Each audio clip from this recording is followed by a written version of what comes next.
سریہ ذات السلاسل میں پہلا اختلاف امامت کا واقع ہوا تھا۔ چند مزید اختلافات بھی پیش آئے۔ ان دنوں شدید سردی تھی، رات آئی تو سردی میں اضافہ ہو گیا اور کھلے صحرا میں پڑے ہوئے مجاہدین ٹھٹھرنے لگے۔ انہوں نے چاہا کہ آگ جلا کر آگ سینکے یا تاپے اور اپنے آپ کو گرم کرنے کی کوشش کریں، مگر حضرت عمر ابن عاص نے سختی سے منع کر دیا اور فرمایا اگر کسی نے آگ جلائی تو میں اس کو اٹھا کر آگ میں پھینک دوں گا۔ اس یخ بستہ موسم میں آگ جلانے سے منع کرنا اکثر صحابہ کرام کو ناگوار گزرا، اور فاروق اعظم نے صدیق اکبر کے پاس جا کر عمر ابن عاص کے آمرانہ رویے کی شکایت کی۔ صدیق اکبر نے کیا عمدہ جواب دیا۔ انہوں نے فرمایا رسول اللہ صلی اللہ علیہ وسلم نے عمر ابن عاص کو اس مہم کا قائد بنایا ہی اس لیے ہے کہ وہ حربی معاملات کو ہماری بنسبت زیادہ بہتر سمجھتا ہے، اس لیے جیسے وہ کہتا ہے اسی طرح کرو۔ رات کے وقت حضرت عمر ابن عاص کو غسل کی ضرورت پڑ گئی۔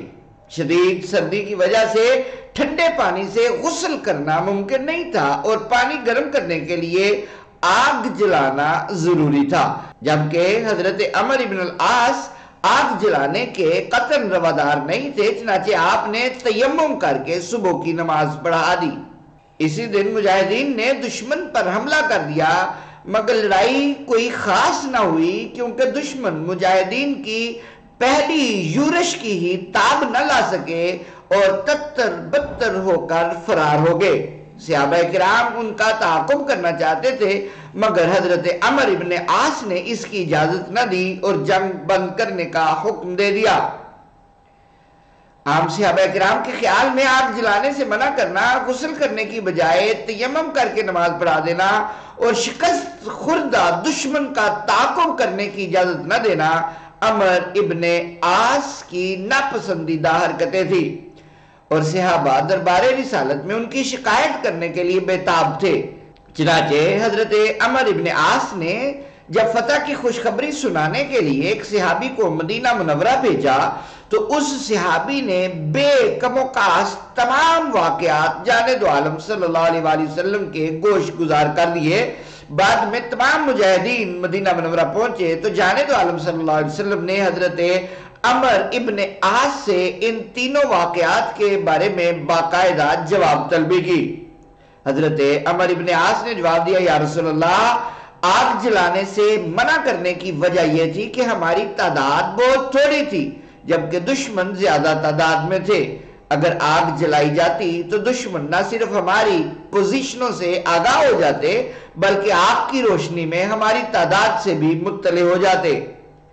غسل کی بجائے تیمم پر اکتفا کرنے کا سبب یہ تھا کہ پانی انتہائی ٹھنڈا تھا، اس کے ساتھ غسل کرنا اپنے آپ کو ہلاکت میں ڈالنے کے مترادف تھا، اور اللہ تعالیٰ کا ارشاد ہے لا تلقوا بأیدیکم الی التہلکہ، اپنے آپ کو ہلاکت میں مت ڈالو۔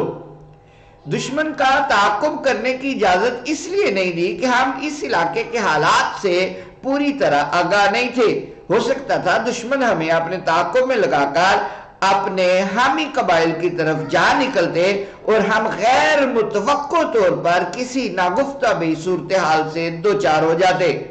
بلا شبہ یہ تینوں وجوہات حضرت عمر ابن عاص کی جنگی بصیرت کا منہ بولتا ثبوت ہے۔ جانب عالم صلی اللہ علیہ وسلم نے بھی ان کو درست تسلیم کر لیا اور حضرت عمر ابن عاص کی بہت تعریف فرمائی۔ غسل نہ کرنے کی دلچسپ وجہ سن کر آپ خوب ہنسے بھی تھے، تاہم آپ نے حضرت عمر ابن عاص کے فعل کو صحیح قرار دیا اور کسی کو نماز لوٹانے کا حکم نہیں دیا۔ صدیق اکبر اور فاروق اعظم جیسی ہستیوں پر امیر مقرر کیے جانے کی وجہ سے حضرت عمر ابن عاص اس خوش فہمی میں مبتلا ہو گئے کہ ابو بکر عمر کی بنسبت رسول اللہ میرے ساتھ زیادہ محبت رکھتے ہیں۔ چنانچہ اس خیال کی تصدیق کے لیے بارگاہ نبوت میں حاضر ہوئے اور عرض کیا یا رسول اللہ، تمام لوگوں میں آپ کو زیادہ محبوب کون ہے؟